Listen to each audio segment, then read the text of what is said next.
Hi, I'm Sarah Beckman, and we're here today to talk about one of my favorite things, which is loving our neighbor with food. So we are going to make a recipe from the Love Your Neighbor Recipe Cookbook, and it's one of my favorite. It's called Kay's Chocolate Filled Cookies. And if you go to sarahloves.us, you can download this whole recipe book. It has 20 recipes in it, from dinner to cookies and treats and even salads and a little bit of healthy things. So today we're making Kay's Chocolate Filled Cookies, and essentially it's the easiest thing in the world because you start with 2 boxes of Devil's Food Cake and canola oil, which is 2/3 a cup, and then you're going to do 4 cracked eggs in here. The cake recipe calls for 6 eggs. You're not doing that. You're doing 4 eggs and 2/3 a cup of oil. And then I'm going to show you exactly what it looks like, and we're going to walk you through the whole thing today, and we're going to have a great time. So basically, when you're making the dough, it's going to be much more firm than any cookie dough that you're used to making, and it's going to also be not like a cake mix. So this is cake mix turned into cookies.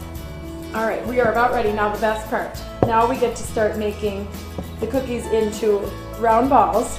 And they're going to end up being sandwich cookies. That's why they're called Kay's Chocolate Filled Cookies. So I usually use a little scooper, and basically I just put it right on there, and I can do 15 of these on this pan. And then we're going to bake it for 4 minutes on the bottom rack and 4 minutes on the top. That's the magic number, 8 minutes. Underbaked is good. And this is just a really fast process. And then once you're done getting your cookies on the pan, you want to just take your fingers, just 2 of them, and you're just going to push it down ever so lightly. And of course, I've already washed my hands.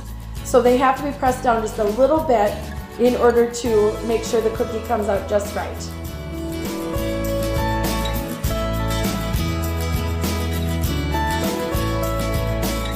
So now once you have a full tray of cookies, however many your cookie sheets hold, you just actually make sure all those cookies are pressed down, and then we are ready to go in the oven. 4 minutes on the bottom, just like I said.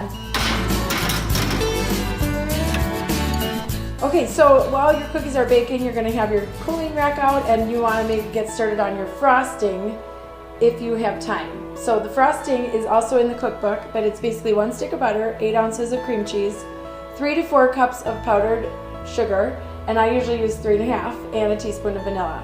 And when you get that all ready, once your cookies are cooled, we're going to fill them, and that's the best part.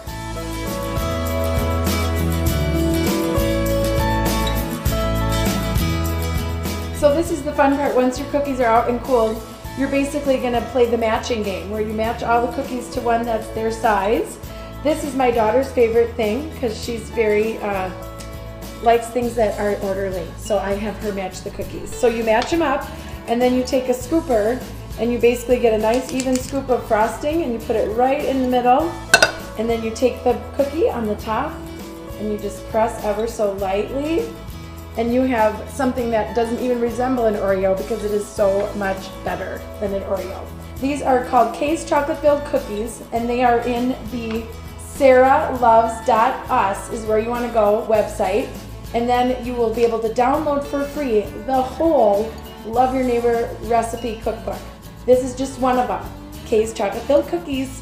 Thanks for joining me today as we love our neighbor with food.